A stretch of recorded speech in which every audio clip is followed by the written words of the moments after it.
Ladies and gentlemen, dámy a pánové, we are really sorry, but we are talking in English because we are from Czech Republic, which is land far, far away from here. But display is not going to be decent, so if you have children, maybe you will need to cover their eyes. I'm sorry. So, a long, long time ago, in the beautiful city of Bologna, lived a lady of quality named Beatrice, a lady whose beauty was known as far away as Florence. A young page named Lodovico, visiting this town on business, started working as a servant to her husband in order to seduce her. It so happened one day that Egano, her husband, having gone off bird hunting with his eagle named Bibi, Lodovico remained at home and declared his love for her. Dame Beatrice, far from rejecting him, invited him that very evening to her chamber. Having said what he had to say, Lodovico left the lady and went about his business, waiting with the greatest joy in the world tonight to come.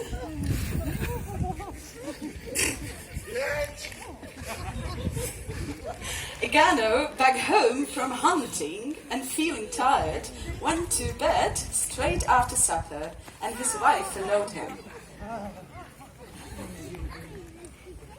Having left the bedroom door open, as she said promised.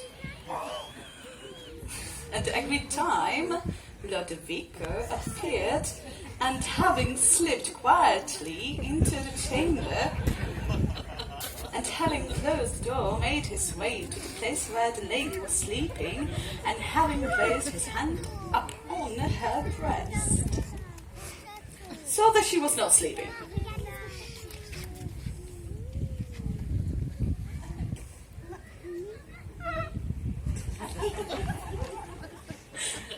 As soon as she sensed that Lodovico has arrived, she took his hand in both hers, and squeezing them tightly, she turned over in the bed, woke her husband, and said to him, "I didn't want to say anything to you yesterday evening because you seemed tired, but tell me, my dear Egano, of all your servants, who's the best, the most loyal, and the one that you prefer?"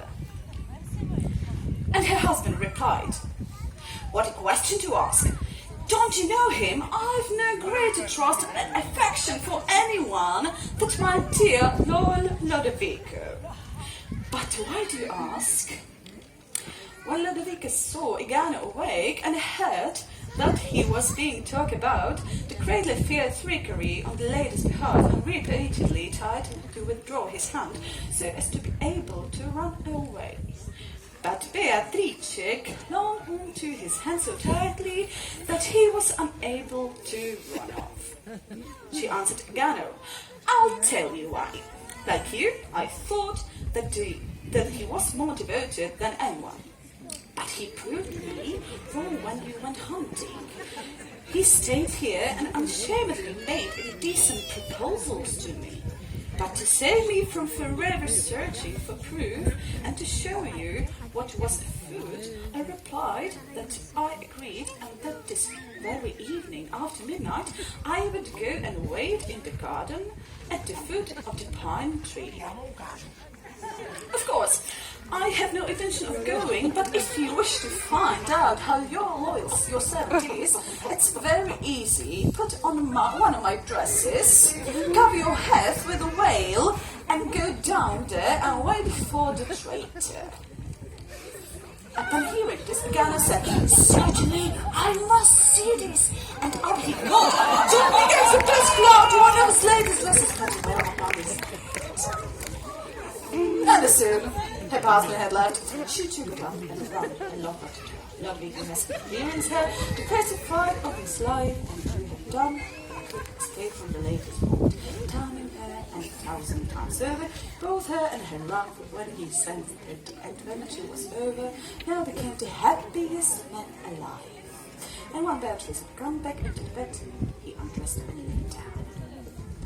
And so Dame Beatrice, who felt that Ludovico shouldn't stay any longer, made him get up, get dressed, and said to him, "My sweet friend, take a stick and go to the garden. Down there, pretend to have summoned me to put me to the test." Address Gano with all sorts of insults, and if he were me, and give him a good thrashing. As a result, we shall experience joy and pleasure. Ludovico got up and went down to the garden holding a big willow stick. He drew near the pine tree where Gano saw him coming, got up about to show him a really good time and ran to meet him. Whereupon Ludovico cried out, "Oh, you harlot! You came then, and you thought that I wanted to bring the shame upon my master 1,000 times curse upon you!" Hearing these words and seeing the stick, Agano started to ride off. Ludovico ran after him, yelling, "Away, away, away with you! May God damn you, you wretch! Rest assured, tomorrow I'll tell your husband everything." Having been beaten several times with the stick, Agano rushed back to the chamber, where the lady asked him whether Ludovico had come to the garden. And Agano replied, "Let's hope to God that he didn't come. He mistook me for you and battered me with a stick and insulted me with the worst language that could be used for a strumpet. To be honest, I was really surprised that he made these advances towards you with the aim to dishonor me, since he sees you as someone who is cheerful and affable. He no doubt wanted to put you to the test." And Lady Beatrice declared, "Thank be to God, because he tested me with words only, whereas he tested with acts. Since he is so loyal to you, from now on he must be treated with friendship and honor." Agano listened to these words, and ever since today was convinced that he had the most faithful wife and the most loyal servant and ever a gentleman had. And they lived happily ever after.